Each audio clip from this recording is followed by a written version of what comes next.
kitchen staff enter through the side. That's what my aunt whispered as I stepped out of the Uber, heels sinking into the gravel. Dad's 60th, garden party, champagne towers, a tent taller than the house itself. But I wasn't invited through the front. No welcome sign with my name, no seat card, no one waiting. So I smiled, walked around back, through the catering entrance, past a server who nodded like I belonged there, among the trays, not the guests. Until someone said it, loud, clear, cutting through the string quartet like a bullet. "Madam CEO!" And just like that, the music stopped. They'd always called me the stubborn one, too loud, too ambitious, too much.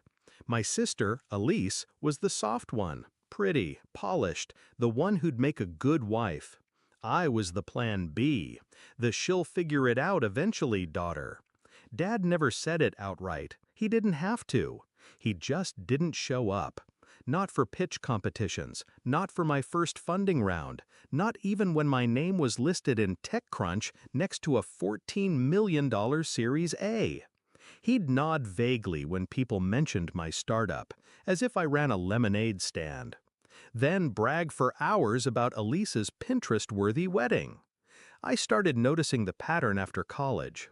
I'd get one-word texts for holidays, no calls, no photos, just a passive reminder that I was tolerated, not celebrated.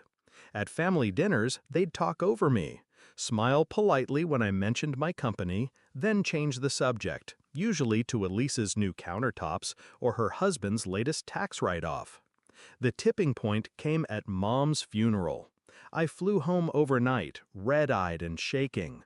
Elise met me in the parking lot, said, "Dad's too emotional right now. He thinks it's better if you just stay in the back during the service." They buried my mother and buried me right beside her. But I didn't cry. I took notes. 2 weeks later, I turned down a buyout offer, $50 million. Everyone told me I was insane. I was, but not for the reason they thought. See, I wasn't building a company anymore. I was building a legacy, one they couldn't ignore, one they couldn't silence. Every late night, every ignored text, every time my father introduced me as Elise's sister, I turned it into fuel. Hired better, scaled smarter. Then came the call. Forbes, 30 under 30. Then self-made women to watch. Then the cover. I wasn't supposed to attend Dad's 60th. The invite never came. But I RSVP'd anyway, through his assistant. She was a fan, said she used my app every day. I picked a sleek black dress, no jewelry. Let the cover speak for itself. It was framed in my hands, a full printout, matte finish, title bold, "The Woman Who Built a Billion-Dollar Empire from Her Garage." My eyes, my name, front and center. And when I walked past the buffet table and onto the marble platform where my father was giving his birthday toast, I held it high. He stopped mid-sentence, turned, the crowd parted like a wound. Whispers, "Is that? Wait, that's her?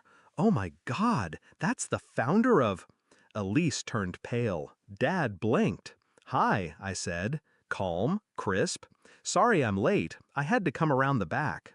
I handed him the magazine. He took it like it burned. The silence stretched. Then someone clapped. I didn't look to see who. Another joined, then another. Within seconds, the tent erupted. Not for him, for me. He tried to speak. I stepped forward. "You once told me I'd never be more than an afterthought," I said. So I made sure to become unforgettable. I didn't stay for cake, didn't need to. I left while the applause was still ringing. Let it haunt them. I didn't do it for revenge. I did it because erasure is a quiet violence, and I needed them to feel the weight of my presence. They made me enter through the back door, but they couldn't stop the world from opening the front page. Now, I don't go home for holidays. I host my own. Elise sends messages sometimes, mostly questions. How did you raise that last round? Do you think Dad regrets what he said? I leave them on read.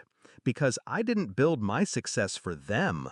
I built it despite them. And that's power. That's peace.